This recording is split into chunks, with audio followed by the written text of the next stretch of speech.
ചെളിയിലും കത്തുന്ന വെയിലിലും കഷ്ടപ്പെടുന്നതിനിടയിൽ അടിമകളിൽ കറുത്ത ഒരാൾക്ക് മനോഹരമായ ഒരു വജ്രം ലഭിക്കുന്നു. മറ്റൊരടിമയ്ക്കും ചെറിയൊരു വജ്രം ലഭിക്കുന്നുണ്ട്.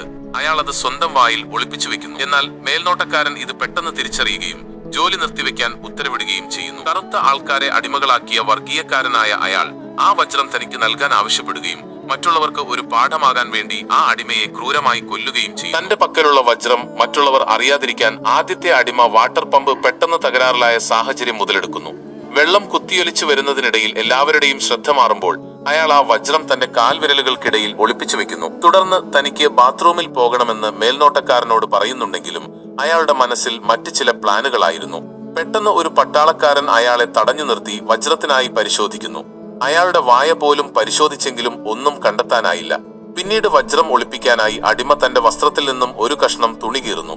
എന്നാൽ അതേ പട്ടാളക്കാരൻ ഇത് കാണുകയും അയാൾക്ക് നേരെ തോക്ക് ചൂണ്ടുകയും ചെയ്യുന്നു. ആ സമയത്ത് സൈന്യം അവിടേക്ക് ഇരച്ചുകയറി ആക്രമണം നടത്തുകയും ആ പട്ടാളക്കാരൻ വെടിയേറ്റ് വീഴുകയും ചെയ്യുന്നു. ഈ സാഹചര്യം മുതലെടുത്ത അടിമ അയാളുടെ കത്തി കൈക്കലാക്കി അവിടെ നിന്നും രക്ഷപ്പെടുന്നു.